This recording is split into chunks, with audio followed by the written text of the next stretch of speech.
If as grown-ups we have difficulty handling these painful experiences, how can children handle them?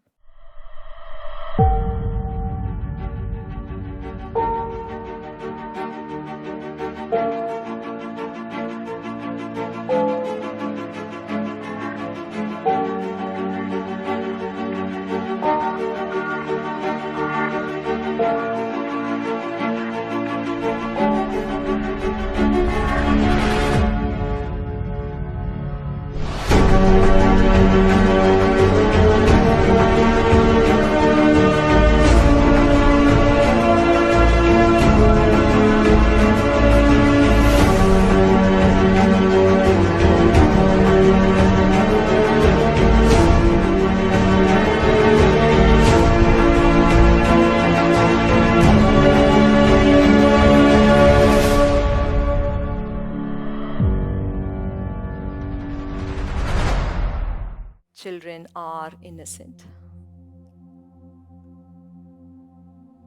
They can't handle judgment. They can't handle abandonment. They cannot bear negligence. They cannot bear prejudice.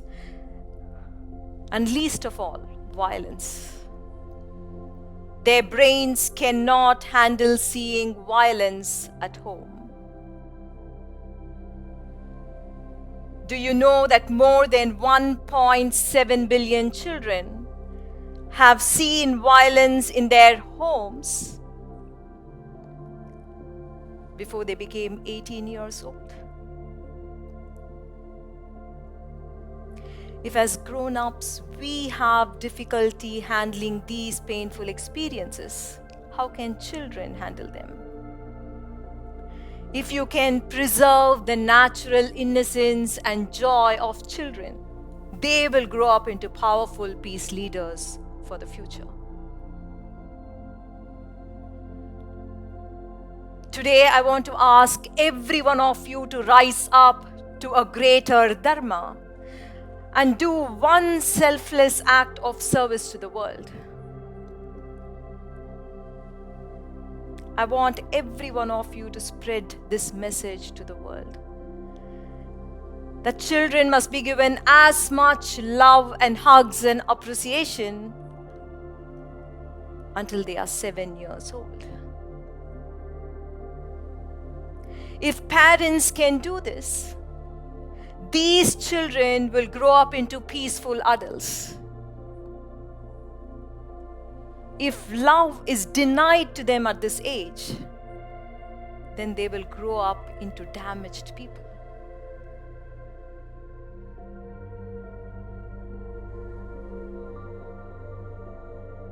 To me, Satyarthi ji is one of those rare peace leaders who has discovered his dharma.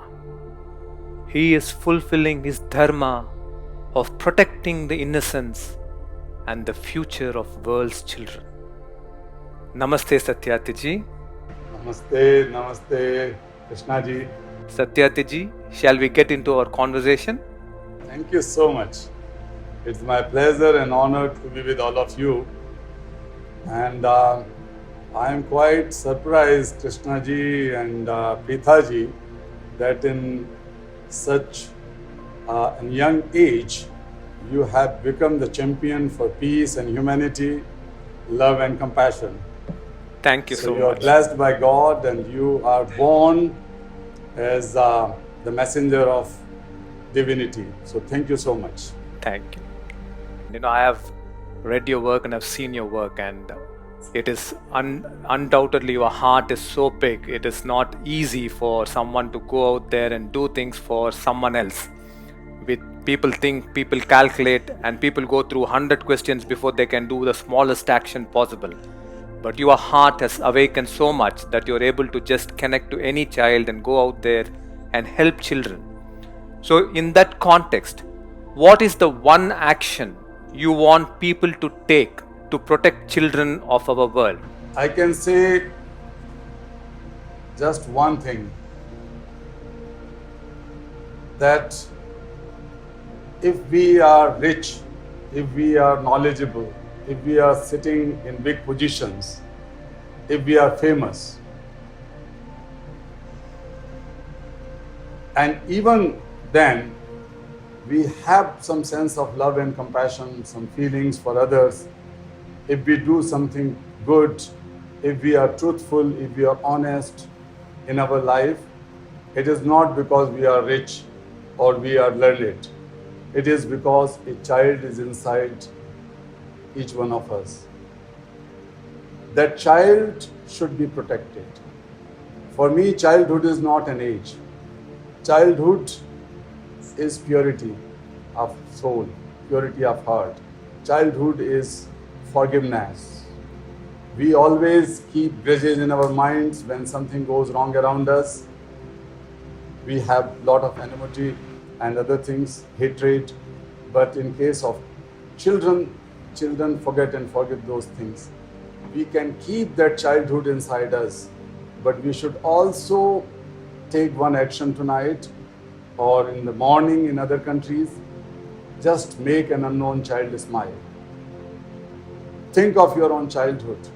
Keep that child inside yourself. Protect, nurse that child. Don't let him or her die. And same thing could be done with an unknown child. Think, how can you make a smile on the face of that child? I'm sure they've got that message, Satyarthi ji, and it's a beautiful message. And I think it's a very simple act. If we can really make one child smile every day who is not your child, I think this world will definitely become a better place. It's a great message from you, Satyarthi ji. Thank you so much. Just like he has an awakened heart, all of us must have that awakened heart and awakened consciousness to really make a difference and make this world a better place. So for that to happen, you need to again meditate and move into this deep state of peace.